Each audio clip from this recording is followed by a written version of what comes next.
Bom, nós vamos dar continuidade aqui e como esse texto é denso, eu vou e volto. Eu estou no primeiro parágrafo e ele é grande. Vocês lembram que a gente viu que Lacan não se cansa de repetir que Totem Tabu está errado e que o Édipo, o complexo de Édipo, é simplesmente a neurose do próprio Freud.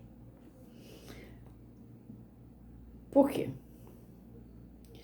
Porque o Freud é um menino que nasce de um segundo casamento do Jacó, e o Jacó já tinha 10 filhos com a primeira mulher, fica viúvo, casa com a mãe do Freud, que é uma mocinha. O Freud, quando começa a chegar naquela idadezinha de 2, 3, 4 anos, aí, ele se encanta com a mãe, que é bonita. Mas o pai dele é muito idoso. Então, ele tinha um bando de irmãos. Ele aí pega um irmão mais velho, bem mais velho, para fazer o par, papai e mamãe. Através desse irmão é que ele vai fazer essa mexida para ele poder seduzir a mãe. Ele vai odiar o irmão como se o irmão fosse o pai, se identificar com o irmão e seduzir a mãe. Nessas escritas lá que ele faz para o Fliss, ele descobre isso. Por que ele escolhe o Édipo, a história do Édipo? Porque o Édipo tem o mito do Édipo. Qual é o mito do Édipo? O mito do Édipo é que o Édipo, quando a Jocasta ficou grávida, o Laio foi no oráculo. O oráculo falou, olha, essa criança que vai nascer vai matar você. E vai virar o rei e vai ficar com a sua mulher e vai fazer filhos com a sua mulher. Muito bem. Aí, quando o Édipo nasce, ele arranca o Édipo, entrega para um escravo dele e diz, dá um fim nessa criança. O escravo fica com pena, vai para um matinho lá no meio do caminho, amarra a criança pelos pezinhos e pendura numa árvore. Daí que o nome Édipo quer dizer o dos pés amarrados. Vai embora e diz para o rei de Tebas, que é o Laio, que claro, ele deu um fim na criança. Não deu. Vinha passando o servo do rei de um reino que não tinha filhos, que, se eu não estou muito enganada, é o de Corinto. E aí esse servo pega essa criancinha com os pés amarrados, daí que ele ganha o nome Édipo, e leva essa criancinha para o casal parental sem filhos, real, de uma outra cidade. Édipo é criado como se fosse filho verdadeiro desse casal real, cresce, fica um adulto. Adulto naquela época não precisava ficar com 30, 40 anos não, tá, gente? É um rapazinho. E aí ele está numa estrada e vem vindo o Laio, que é o rei de Tebas. E ele vem com a carruagem dele e o Laio vem. E tinha que passar. Passa, não passa, quem passa primeiro. O Laio diz, mas eu sou o rei de Tebas. Ele falou, bom, mas eu também sou rei. E aí ele vai e mata o Laio, conforme o oráculo tinha dito. E aí Tebas fica numa confusão doida, sem rei. E aí eles propõem uma espécie de charada. Quem acertar a charada vira o rei. Édipo chega em Tebas e a charada era a seguinte: qual é o animal que de manhã cedo ele anda com as 4 patas, ao longo do dia ele anda com 2 e à noite com 3. Édipo é o único que sabe responder a charada. É o bebê, é o homem. Porque o homem, quando é bebê, ele engatinha com as 4 patas, né? Os bracinhos, as mãozinhas e os joelhinhos. Quando ele é adulto, ele anda ereto com os 2 pés, né? E quando ele está velhinho, ele anda com a bengala. Então, no final da vida. Ele acerta a charada, vira o rei de Tebas, casa com a Jocasta, faz 4 filhos com a Jocasta. Um dos filhos é essa Antígona, que é essa moça que vai acompanhar o Édipo mais tarde. Aí o Édipo é muito feliz com a Jocasta, tudo bem, uma beleza, até que um dia Tebas começa a dar um problema atrás do outro, e ele vai ao oráculo. Quando ele chega no oráculo, ele fica sabendo que ele, na verdade, não era filho do casal que ele pensava que era, que ele matou o verdadeiro pai, que ele se casou com a mãe, fez 4 filhos com a mãe. Então ele fez uma coisa que é proibida. Primeiro que ele matou o pai, e segundo que ainda por cima ele casou com a mãe e fez filhos com a mãe. O que ele faz? Ele se cega e aí ele vai perambular, ele vira um pária, não pode entrar em cidade nenhuma. E ele vai andando e fica nas mediações de uma cidade chamada Colono. Ele vai com Antígona, é ela quem acompanha ele. Então, ela que entra na cidade, busca água para ele, arranja comida para ele, enfim, cuida dele, cego até o fim da vida dele. Aí já é a tragédia. Essa parte já é a tragédia. Quando ele descobre, a tragédia é Édipo em Colono, né? O mito é Édipo rei e a tragédia é Édipo em Colono. E então, quando ele descobre, ele se cega e ele vai viver uma desgraça louca. Bom, o Freud usa a história do Édipo, que tem uma história de interesse sexual na mãe, né? Que quer casar com a mãe, e tem um irmão que é competitivo para ele, pela idade, e aí ele quer matar o irmão, ele vai descobrir isso tudo escrevendo lá para o Fliss, está lá nas cartas.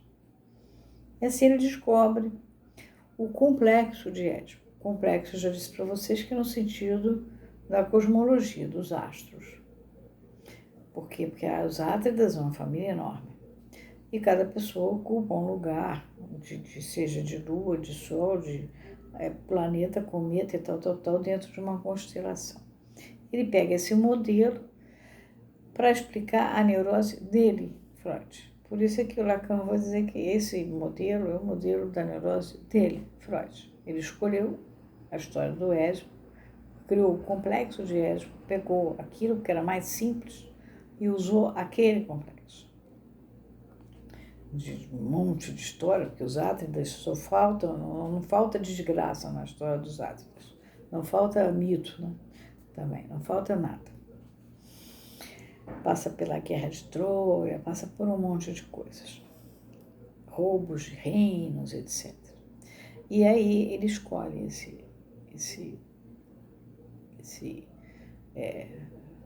modelo do Édipo para criar o que vem a ser a história da própria neurose dele, né?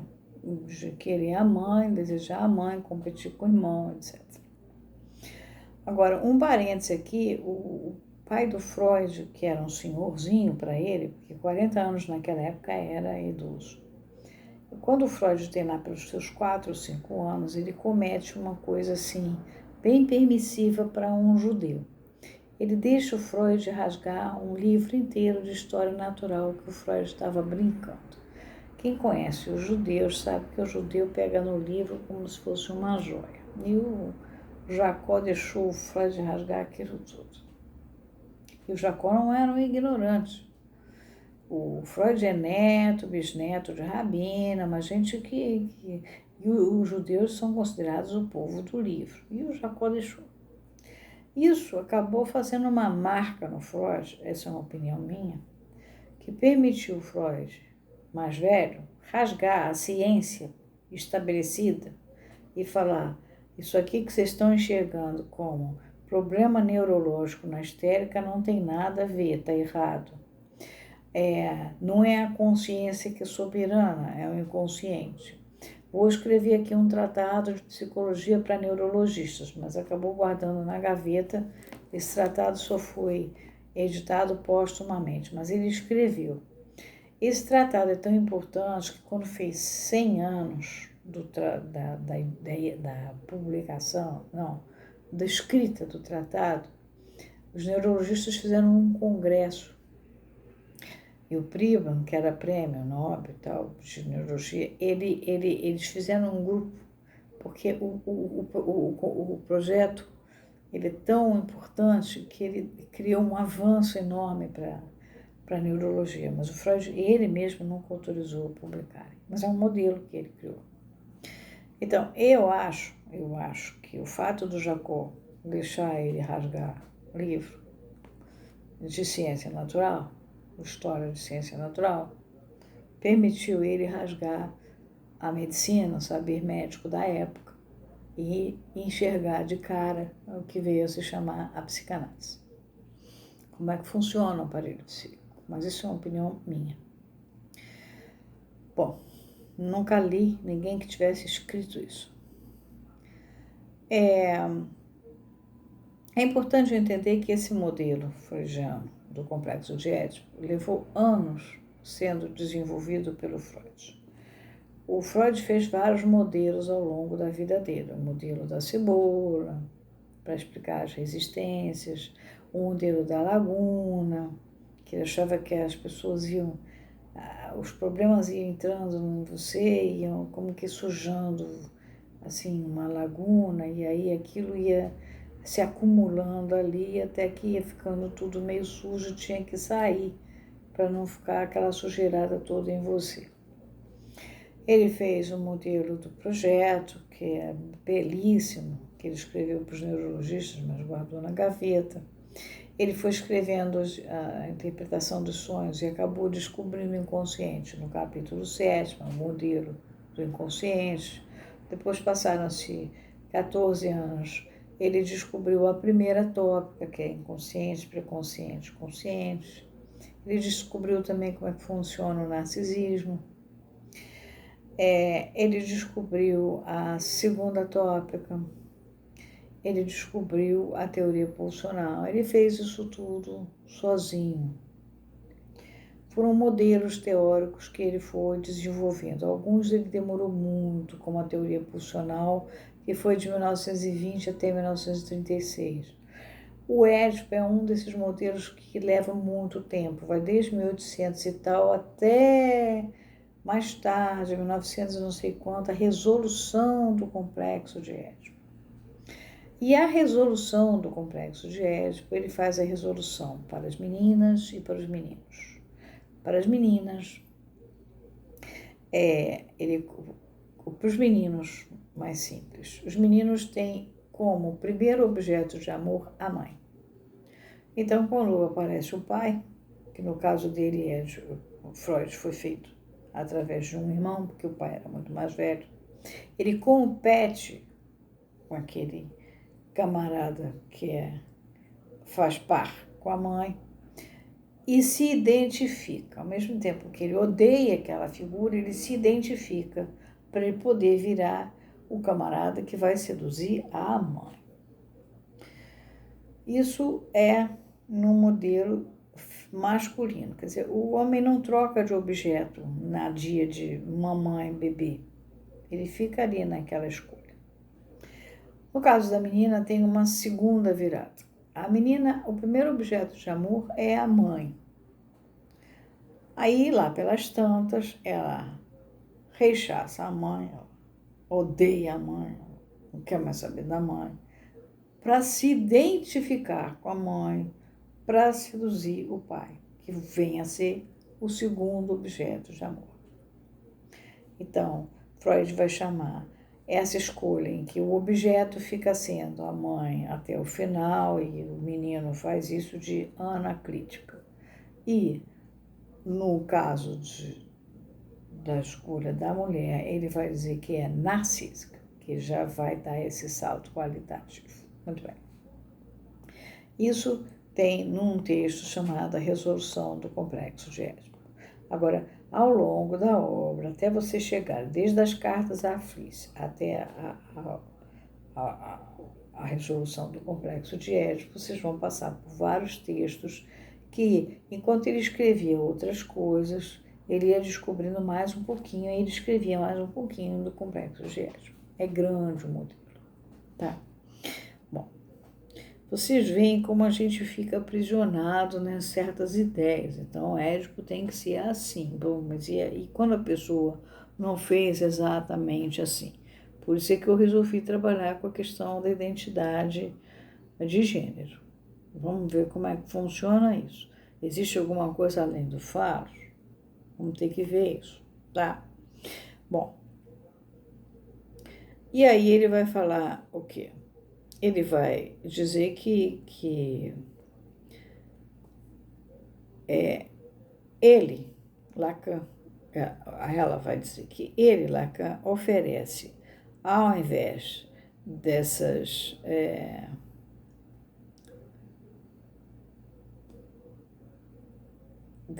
ideia do Freud, as suas próprias teorias da metáfora paterna e da estrutura edípica, que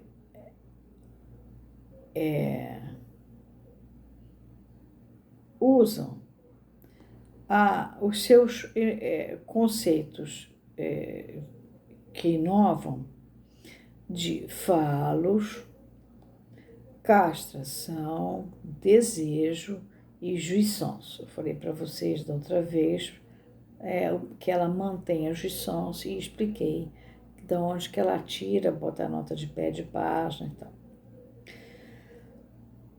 Justamente ao reformular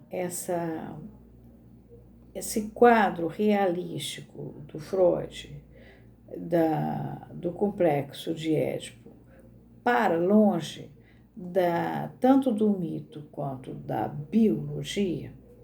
Então a gente escapa dessa história de que pelo fato de que o corpo é masculino ou o corpo é feminino, a pessoa vai ser um homem másculo, assim, assado, e vai querer uma mulher, ou se ela tem um corpo feminino, necessariamente, ela vai ser uma mocinha, e só vai desejar homens. Então, ele escapa tanto do mito quanto da biologia.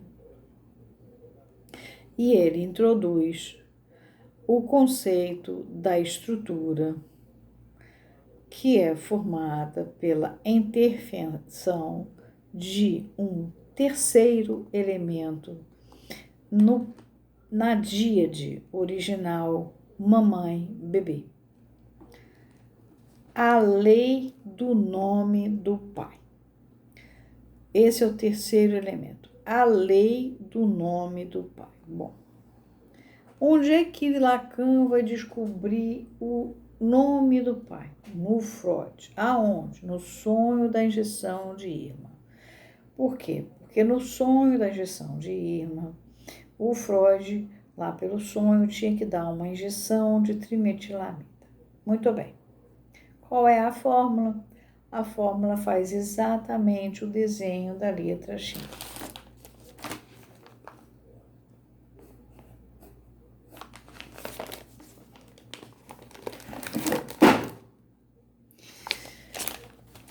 Que significa nome do pai. E, ao mesmo tempo, ele vai falar que ali está o umbigo do sono. O problema é que, se você escreve em letra cursiva,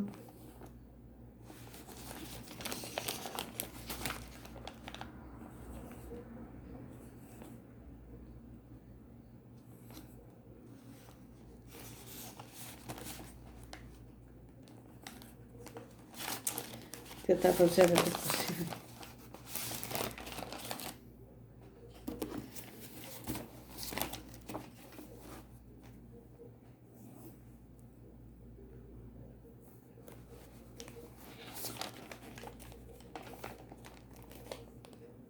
Você faz um umbigo. Então, ele vai dizer, Freud, que a forma da trimetilamida, que vem a ser a letra X, que significa nome do pai, as letras hebraicas têm significado. Em termos cursivos, é umbigo. Então, ele descobre o umbigo do sonho, ou seja, todo sonho tem um umbigo. Você tem que chegar nele. Ele que dá o nó de amarração daquele sonho todo. Aquele sonho que vem todo esquisito e tal. Você chega no ponto que é o umbigo do sonho. Lacan descobre isso, primeiro porque Lacan sabe hebraico muito bem, obrigada. Tinha professor de hebraico. E segundo, que a questão do nome do pai no judaísmo é uma questão muito importante. Então, Lacan percebe que Freud está marcando que ali, por ali, passa o nome do pai, a lei que entrou nele, Freud, através, né, deste nome do pai. E desta marca judaica dele, de nome do pai, entrou ali. Ali está o umbigo do sonho dele. E aí Lacan vai começar a teorizar sobre a questão do nome do pai, dos nomes do pai, e aí resolve, ele se adianta um pouco, resolve discutir a questão dos nomes do pai no Freud. E é assim que ele sai definitivamente da IPA em 1964, porque você não podia tocar nisso. Isso vai dar num aspecto meio divino, hebraico, mais profundo. São nomes de nomes de nomes de nomes que são o nome de Deus. Mas não vem ao caso aqui. Vem ao caso aqui é que ele bota esse terceiro elemento, a lei, quer dizer, entre o pai, entre o bebê e a mamãe, tem na dia de bebê e mamãe, temos uma terceira questão, que é a lei. E o nome, a lei de quem? A lei do nome do pai.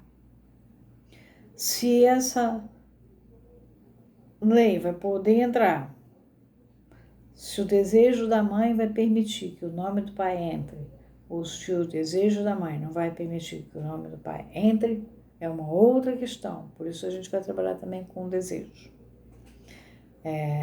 Eu conheci uma senhora, por exemplo, que o pai dela não era nada. O pai dela era um camarada que tinha sido aquele bom vivant. O pai dele dizia: você assim vai acabar tendo que pedir emprego na venda do seu José, porque você não quer nada. Então, ela era filha desse senhor que não queria nada. Então, todos os filhos dela, ela fazia o maior esforço para eles repetirem um ano, para eles não estudarem. Ela vivia dizendo: vocês não vão conseguir se formar, etc. Eles se formaram, mas de fato nenhum deles teve a proeminência, não podia, ela não deixava. Eu conheci também um médico muito famoso, muito bom, os 3 filhos dele tiveram que ser, um era pintor, outro era não sei o que, outro era não sei o que lá. A força do desejo dessa mãe, que sustentava o desejo do pai dela, não ia deixar que nenhum dos filhos seguisse a lei do pai deles, tinha que ser a do pai dela. Então, se o desejo da mãe não deixa, o nome do pai não entra. A lei do pai não entra. A lei do nome do pai. Então, tudo isso a gente vai ter que trabalhar devagar. Nós estamos trabalhando com a questão da identidade de gênero. E, parando aqui, então vocês já entenderam que não tem nem a ver com o mito e nem a ver com a biologia. Nem a gente pode acreditar em papai, mamãe, bebê, e nem a gente pode achar que o homem, só pelo fato dele ter a estrutura física masculina, ele vai ser um heterossexual e só vai querer uma fêmea. E a mulher, pelo fato dela ter uma estrutura física feminina, ela só vai querer um homem. Então, não é bem assim que a banda toca. Então, é aí que o Lacan vai falar: não, peraí, eu vou sair disso e vou entrar com um terceiro elemento, que é o quê? A lei do nome do pai. Vamos ver como é que essa lei se movimenta. Bom, a gente está indo devagarzinho, para poder chegar nos lugares certinhos, tá bom?